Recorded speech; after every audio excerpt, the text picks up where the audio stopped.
দর্শক, সম্প্রতি বাংলাদেশ পুলিশের কিছু কিছু সদস্যের কর্মকাণ্ড, পুলিশের ভূমিকা, এগুলো নিয়ে যথেষ্ট বিতর্ক তৈরি হয়েছে।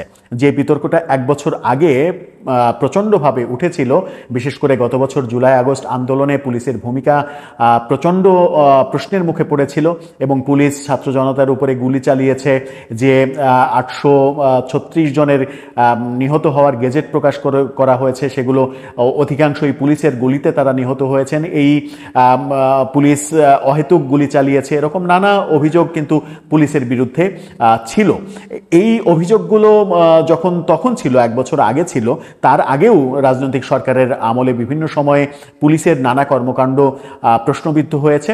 এক বছর পরে হঠাৎ করেই এই প্রকৌশলের ছাত্রছাত্রীদের যে আন্দোলন, সেই আন্দোলনটাকে কেন্দ্র করে নতুন করে পুলিশ আবার বিতর্কের মুখে পড়েছে।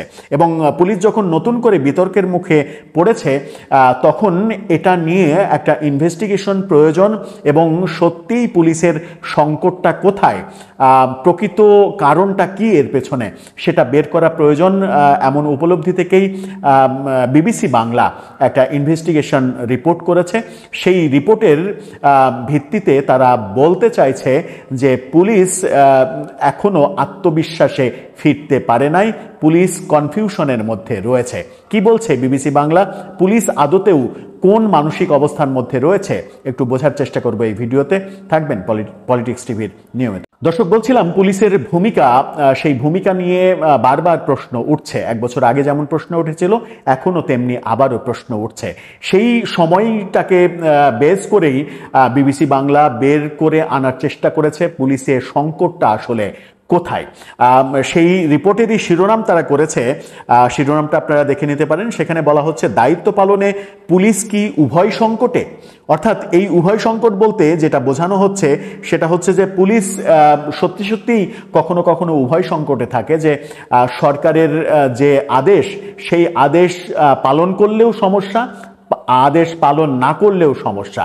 সুতরাং তারা কোনটা করবে, কোনটা করা উচিত, সেই ব্যাপারটাতে কখনো কখনো সিদ্ধান্তহীনতায় ভোগে। কখনো দায়িত্ব পালন করতে গিয়ে অনেক বেশি বাড়াবাড়ি করে ফেলে, আবার কখনো দায়িত্ব পালন না করলে তাদের ওপরে অপবাদ আসে যে আপনারা দায়িত্ব পালন করতে পারেন না, তাহলে কি পারেন। এই ব্যাপারটাই বিবিসি বাংলা যেভাবে দেখার চেষ্টা করছে, সেটা হচ্ছে যে সভা সমাবেশ নিষিদ্ধ থাকলেও পুলিশের ব্যারিকেড সরিয়ে প্রধান উপদেষ্টার বাসভবনের সামনে সমাবেশ করছিলেন এর আগে বিএনপি নেতা ইশরাক হোসেনের সমর্থকরা। আওয়ামী লীগ নিষিদ্ধের দাবিতে যমুনার সামনে অবস্থান নিয়েছিলেন এনসিপির নেতা হাসনাত আবদুল্লাহ এবং তার সমর্থকরা।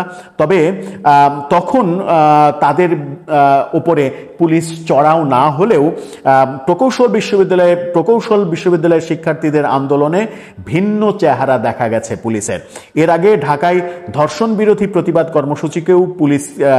কর্মসূচিতেও পুলিশকে কঠোর অবস্থানে দেখা গেছে। ভিন্ন প্রেক্ষাপটে নিজেদের ভূমিকা নিয়ে বারবারই প্রশ্নের মুখে পড়ছে পুলিশ। কিছু ঘটনায় নীরব, আবার কিছু ক্ষেত্রে অতিরিক্ত বল প্রয়োগের অভিযোগ এই বাহিনীকে উভয় সংকটের মধ্যে ফেলে দিয়েছে কিনা, সেই প্রশ্ন উঠছে। রাষ্ট্রীয় এই বাহিনীর নিরপেক্ষতা নিয়েও কেউ কেউ প্রশ্ন তোলার চেষ্টা করছেন। সম্প্রতি প্রকৌশল বিশ্ববিদ্যালয়ের আন্দোলনের ভূমিকা নিয়ে আবারও প্রশ্ন উঠেছে, বিতর্ক তৈরি হয়েছে। আমরা জানি রমনা অঞ্চলের ডিসি মাসুদকে নিয়ে বিতর্ক তৈরি হয়েছে।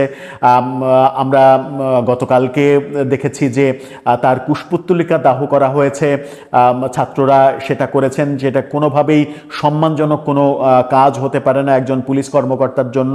আবার ডিসি মাসুদের একটা ছবি ডেইলি স্টার সেই ছবিটা প্রকাশ করেছিল, একজন ছাত্রের মুখ চেপে ধরা ছবি, মোটামুটি মানে সিনেমাটিক অ্যাকশনের ছবি। সেটা ডিএমপি থেকে বলা হয়েছিল যে এটা এআই জেনারেটেড পিকচার, এআই দিয়ে তৈরি করা পিকচার। কিন্তু ডেইলি স্টার যখন সেই ছবিটার ফ্রেম বাই ফ্রেম প্রকাশ করে দেয়, যে মানে 1 সেকেন্ডের মধ্যে 25টা ছবি উঠলে 1 সেকেন্ডের মধ্যে কিভাবে ফ্রেম চেঞ্জ হয়, সেরকমভাবে যখন ডেইলি স্টার প্রমাণ করে দেয় যে এটা এআই জেনারেটেড না, এটা ক্যামেরায় তোলা, তারপরে আমরা দেখলাম যে ইত্তেফাকের একটা নিউজ, তারা দাবি করছে যে ডিএমপির যে দাবি দাবি, যে দাবি নিয়ে তারা ফটোকার্ড তৈরি করেছিল যে এই ছবিটা এআই দিয়ে তৈরি করা, সেই ফটোকার্ডটা ডিএমপির ওয়েবসাইট থেকে সরিয়ে নেওয়া হয়েছে। এই যখন অবস্থা, তখন প্রশ্ন উঠছে প্রধান উপদেষ্টার বাসভবন অভিমুখে বিক্ষুব্ধ শিক্ষার্থীদের থামাতে আর কি করতে পারত পুলিশ? সভা সমাবেশ নিষিদ্ধ ঘোষণার পরেও অতীতে যে কর্মসূচিগুলো ওই এলাকায় হয়েছে সেগুলো নিয়ন্ত্রণে পুলিশ কী ধরনের পদক্ষেপ নিয়েছিল, এই প্রসঙ্গও কিন্তু অনেকে আনছেন। যেমন এনসিপির আওয়ামী লীগ নিষিদ্ধ করার আয়োজনে পুলিশ সেখানে সিটি কর্পোরেশনের গাড়ি নিয়ে এসে শীতল বৃষ্টি দিয়েছিল, সেই ব্যাপারগুলো প্রচণ্ড সমালোচিত হয়েছিল। কিন্তু এই প্রকৌশলের ছাত্রদের উপরে, এর আগে জগন্নাথ বিশ্ববিদ্যালয়ের ছাত্রদের উপরে যে চড়াও হওয়া, সেগুলো খুবই নিন্দা জানাচ্ছেন অনেকে।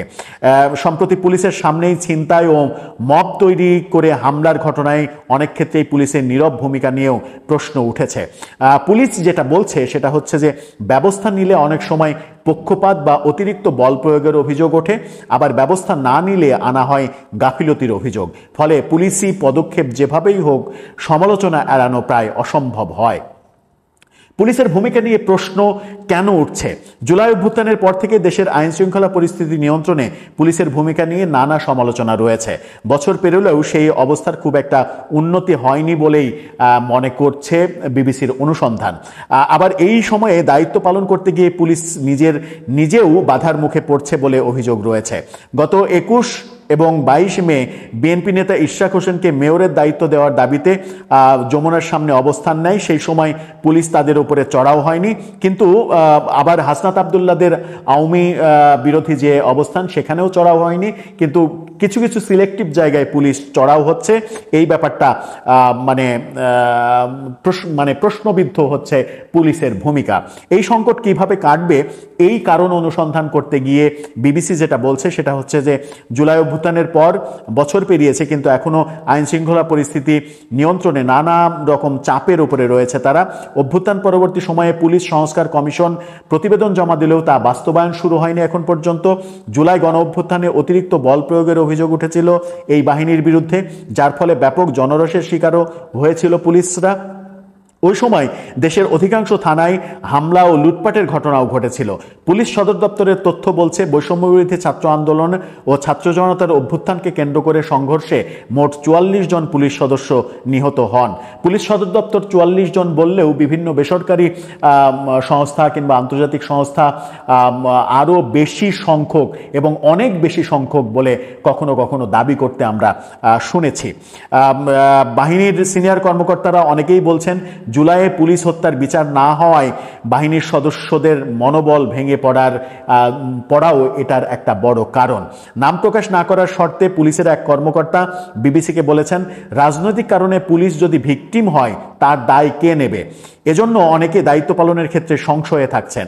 এছাড়া অভ্যুত্থান পরবর্তী সময়ে দেশের রাজনৈতিক পরিস্থিতি এবং যাকে তাকে ট্যাগিংয়ের সংস্কৃতি অনেক বেড়েছে, যা আমাদের কাজ করার ক্ষেত্রকে বেশ জটিল করে তুলছে, এমন দাবিও ওই পুলিশ কর্মকর্তা করেছেন।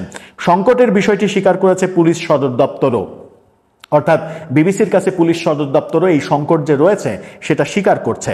বিবিসি বাংলার প্রশ্নের জবাবে পুলিশ সদর দপ্তর থেকে জানানো হয়েছে, পুলিশ সবসময় এক ধরনের উভয় সংকটে থাকে। কোনো ঘটনায় ব্যবস্থা নিলে তাদের বিরুদ্ধে কখনো কখনো পক্ষপাত বা অতিরিক্ত বল প্রয়োগের অভিযোগ ওঠে, আবার ব্যবস্থা না নিলে দায়িত্ব জ্ঞানহীনতা ও গাফিলতির অভিযোগ আনা হয়। এছাড়া রাজনৈতিক, সামাজিক ও গণমাধ্যমের চাপের কথাও বলছে পুলিশ।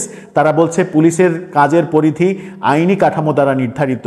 এই কাঠামোর ক্ষেত্রে ক্ষেত্র বিশেষে জন আকাঙ্ক্ষার সঙ্গে তাল মিলাতে হিমশিম খাচ্ছে পুলিশ। এদিকে আগের সরকারগুলো পুলিশকে রাজনৈতিক হাতিয়ার হিসেবে ব্যবহার করার কারণে সাধারণ মানুষের কাছে তাদের ভাবমূর্তি ক্ষুণ্ণ হয়েছে, এমন দাবিও করা হয়েছে। এছাড়া জুলাই অভ্যুত্থান ঘিরে পুলিশ হত্যার বিচার না হওয়াকে এই বাহিনীর মনোবল নষ্ট হওয়ার কারণ হিসেবেও দেখছেন অনেকে। 5 আগস্ট ঘিরে পুলিশের উপরে হামলা হলো, থানায় হামলা হলো, মেরে ঝুলিয়ে দেওয়া হলো, এগুলোর ব্যাপারে আপনি ইনডেমনিটি দিয়ে বলে দিলেন বিচার হবে না, পুলিশের মনোবল তো ওখানে ভেঙে গেছে, এমনটা দাবি করেছেন আইনজীবী মঞ্জিল মোর্শেদ। তিনি এই দাবিটা করছেন, বলেছেন পুলিশ যদি একজনের জীবন রক্ষা করার জন্য গুলি করে, সেই গুলি করলে সে আসামি হয়ে জেলখানায় যাবে না এই নিশ্চয়তা যদি দেওয়া হয়, অথবা পুলিশ মারা গেলে যে বিচার হবে না এই যে ব্যবস্থা আপনি করে রাখলেন, এটা যদি ঠিক না করেন তাহলে পরিস্থিতি ঠিক করার সম্ভাবনা খুব কম। কাজ করার ক্ষেত্রে উভয় সংকট পরিস্থিতি পুলিশের জন্য নতুন কিছু নয় বলেও দাবি করছেন পুলিশের সাবেক প্রধান নুরুল হুদা।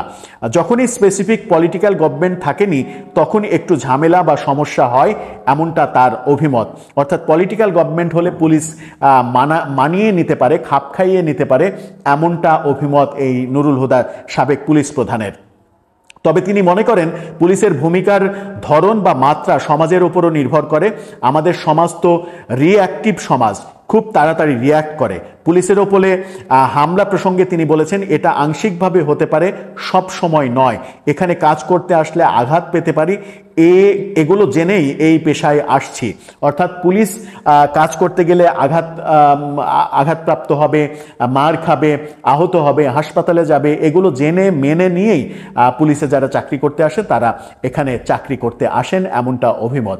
সব মিলিয়ে বিবিসি বাংলার ইনভেস্টিগেশনে যেটা বের হলো সেটা হচ্ছে যে এই সরকারের আমলে পুলিশ আসলেই কনফিউশনে রয়েছে, কোনটা করা উচিত কোনটা করা উচিত নয়, এই কনফিউশন তাদের মধ্যে কাজ করছে। আমার মনে হয় যে খুব দ্রুত এই কনফিউশন কাটানোর উদ্যোগ নেওয়া উচিত, নতুবা পুলিশের কার্যক্রম বারবার প্রশ্নবিদ্ধ হবে। এটা কোনোভাবেই কাম্য নয় যে পুলিশের একজন সিনিয়র অফিসারের কুশপুত্তলিকা দাহ করবে ছাত্ররা, এটা শোভনীয় হতে পারে না। তাতে করে পুলিশ দায়িত্ব পালন করতে পারবে না। আপনি যদি পুলিশকে অ্যাকশন নিতে বলেন, পুলিশ তখন অ্যাকশন নেবে। আবার পরক্ষণেই যদি বলেন তুমি এই অ্যাকশন নিলে কেন, কিন্তু আপনি ওই তখনকার পরিস্থিতিটা বিবেচনা করবেন না যে কোন পরিস্থিতি তাকে মোকাবেলা করার জন্য ওই ধরনের অ্যাকশন নিতে হয়েছে। এই কারণেই প্রশ্ন উঠছে যে পুলিশ আসলে উভয় সংকটে রয়েছে। এই যে ডিসি মাসুদকে নিয়ে এত বিতর্ক তৈরি হলো, তিনি সরকারের কিংবা ঊর্ধ্বতন কর্তৃপক্ষের দায়িত্ব পালন করতে গিয়েই তো এটা হলো। এই ক্ষেত্রে তিনি কি করতে পারতেন? দায়িত্ব পালন না করে বসে থাকতে পারতেন, তাহলে তো তার চাকরির ঝামেলা হতো, চাকরির সংকট তৈরি হতো। এই ব্যাপারগুলো উভয় সংকটের ক্ষেত্রটা তৈরি করছে। দর্শক, আপনারও কি তাই মনে হয় যে পুলিশ আদতে এই সরকারের আমলে একটু বেশি উভয় সংকটে রয়েছে, তারা সিদ্ধান্তহীনতায় আছে? কি কোনটা করা উচিত কোনটা করা উচিত নয়, এই সিদ্ধান্তহীনতা কখনো কখনো তাদেরকে বেশি উগ্র করে ফেলছে, এই কারণেই বিতর্কটা তৈরি হচ্ছে। আপনাদের মতামত জানিয়ে লিখতে পারেন আমাদের কমেন্ট বক্স।